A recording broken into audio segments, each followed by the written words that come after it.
मंत्रिमंडळ विस्तारात कुठलं मंत्रिपद कुणाला मिळतं हे तर दिल्ली दरबारीच ठरणार आहे आणि त्याचसाठी मुख्यमंत्री देवेंद्र फडणवीस दिल्लीकडे रवाना झालेत।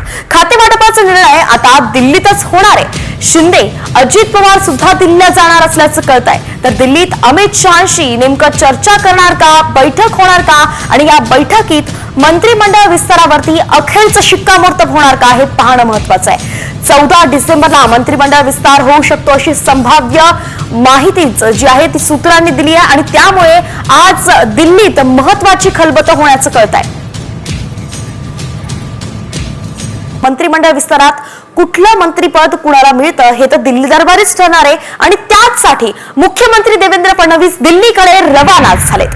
खाते वाटपाचा निर्णय आता दिल्लीतच होणार आहे। शिंदे अजित पवार सुद्धा दिल्लीला जाणार असल्याचं कळतंय। तर दिल्लीत अमित शहांशी नेमकं चर्चा करणार का, बैठक होणार का आणि या बैठकीत मंत्रिमंडळ विस्तारावरती अखेरचं शिक्कामोर्तब होणार का हे पाहणं महत्त्वाचं आहे। 14 डिसेंबरला मंत्रिमंडळ विस्तार होऊ शकतो अशी संभाव्य माहितीच जी आहे ती सूत्रांनी दिली आहे आणि त्यामुळे आज दिल्लीत महत्त्वाची खलबतं होण्याचं कळतंय।